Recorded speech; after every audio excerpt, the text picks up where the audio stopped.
Boa. Boa. Oi, galera, eu sou a Fernanda Braga, quiropraxista aqui da Clínica Quiropraxia Paulista. Hoje a gente está com um paciente que ele tem um problema degenerativo chamado nódulo timor. Além disso, ele tem duas hérnias também. A hérnia dele está num grau de abaulamento, que isso é um desgaste, né? É um ressecamento do disco. Então, ele começa a ter perda de mobilidade. A mobilidade dele da lombar é um pouco reduzida do que uma pessoa que não tem um abaulamento, tem um disco realmente íntegro, mais altinho, né? Porque o abaulamento vai reduzindo o espaço do disco e aí vai causando ressecamento. Além disso, como eu falei, ele tem o nódulo timor. O que é o nódulo timor? É um processo degenerativo, por mais que ele seja um paciente novo, esse processo degenerativo normalmente acontece com pacientes mais velhos, que é quando o disco, ele em vez de estar aqui retinho, ele tem uma invaginação.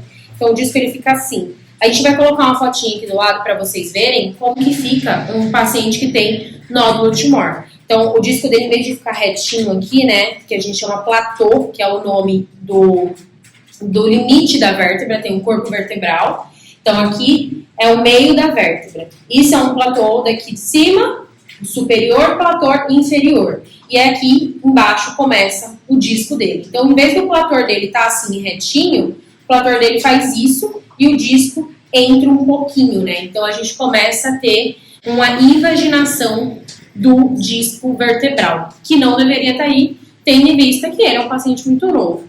Isso foi acontecendo justamente por conta de excesso de carga em academia.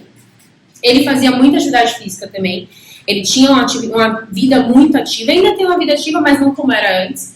Então, ele fazia capoeira, fazia alguns outros exercícios que facilitaram que isso acontecesse. Por mais que ele tivesse muita mobilidade, e justamente por ele ter muita mobilidade, deveria ajudar ele a ter mais lubrificação, o caso dele aconteceu ao contrário. Então, é um caso que muita gente falaria, mas por que está acontecendo isso? Foi o que eu falei quando eu vi a primeira vez o exame de imagem dele, já que ele tinha uma vida muito ativa, mas a sobrecarga em academia fez com que ele começasse a ter esses problemas em região de coluna, principalmente região de disco, tá? Então, ele tem uma dorzinha lombar muito frequente, principalmente falando em lombar mais baixa, região de L5, S1, L4 também pega um pouquinho.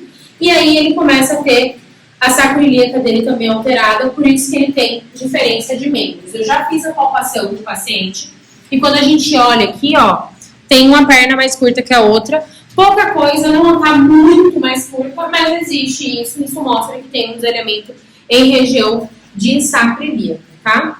Eu vou começar ajustando a região torácica dele, e aí depois a gente vem para a parte de lombar e pelve, cervical, e aí vocês vão ver como que fica depois, tá? Vamos ajustar aqui primeiro a região de torácica, respira fundo, solta o ar, boa.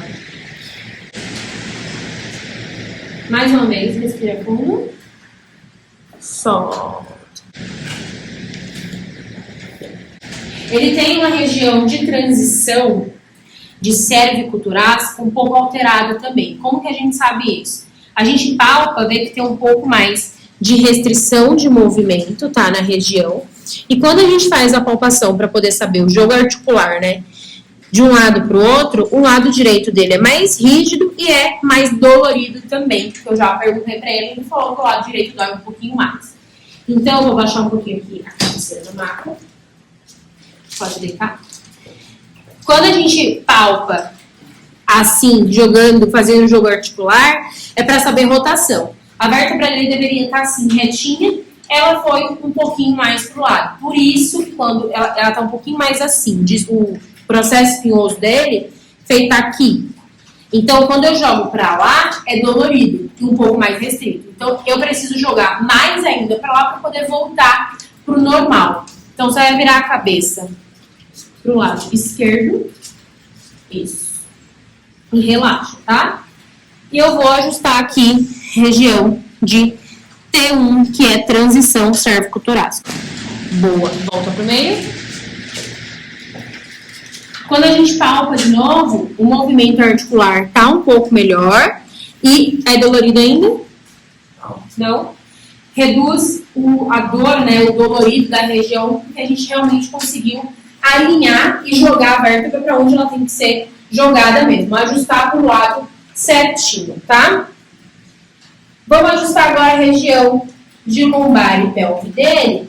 Eu vou pegar aqui exatamente onde ele tem nódulo de Timor, que também fica dolorido. Eu sei que tá dolorido. Vira de lado para cá.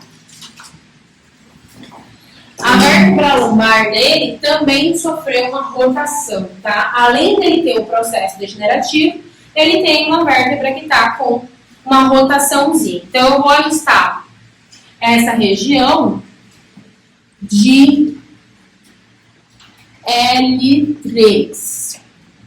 Solta bem aqui, já tá estralando antes de ir. Relaxa. Tudo bem? Uhum. Agora eu vou ajustar a região de sacroiliaca dele, tá? Solta aqui. Relaxa bem. Boa. Vira de barriga pra cima. Vamos ajustar a cervical dele agora. Esse paciente, ele tem dor de cabeça frequente, tá? Uma dor de cabeça que acomete mais a região frontal, pegando um pouco ao redor dos olhos também. Isso pode estar extremamente associado à região cervical mais alta, principalmente quando a gente fala de C2. Que nervo que sai de C2 vem para o ouvido, redor dos olhos e parte de sinusais. Então, muitas vezes o paciente tem essas dores e acha que está associado com o olho, então vai no oftalmo, faz alguma coisa assim e nunca acha nada. E aí, depois de ter feito esses exames que a gente viu que não teve nenhuma alteração nesses casos, a gente começa a suspeitar a região cervical também, porque a gente está falando de nervo.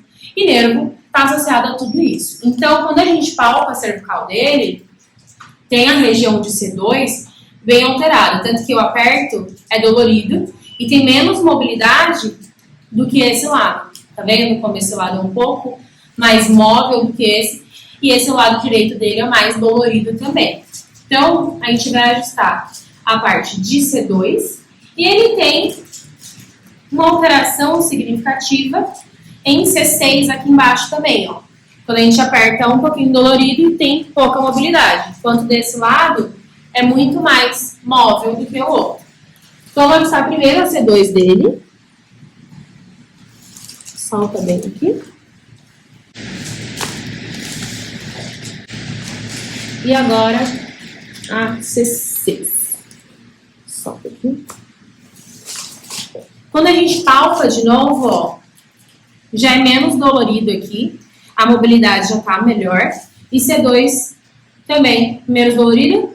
Uhum. Menos dolorido. E mobilidade volta também ao normal. Vira de barriga para baixo pra gente conferir como que ficou a região de pelve, região de lombar. É sempre importante a gente palpar antes de ajustar e depois de ajustar, palpar de novo. Porque por mais que tenha um barulho do estalo, que muita gente acha, fez barulho porque ajustou. Uma coisa não está associada com a outra. Então, por mais que tenha feito barulho, às vezes não ajusta. Então, a gente tem que voltar e conferir se realmente entrou do jeito que tinha que entrar, ficou certinho do jeito que tinha que ficar. Ó, o lombar dele já tá melhor, já tem mais mobilidade, menos dolorido. Uhum. E pelve também tá certinho. Que era aqui, que tava mais rígido, agora tá certinho. Quando a gente vem aqui para membros inferiores, a gente olha os pés dele, ó. Agora tá retinho. Não tem mais aquela diferença de membros. Então, muita gente acha que só porque tem problemas mais sérios na coluna, como, por exemplo, uma hérnia, ou um processo degenerativo, como o nódulo de Timor, muitas vezes, que muita gente não sabe nem falar, né? Nódulo de Timor, ou não sabe nem o que é. Então, muita gente fala, eu tenho isso, eu não posso fazer quiropraxia. Sim, pode fazer quiropraxia.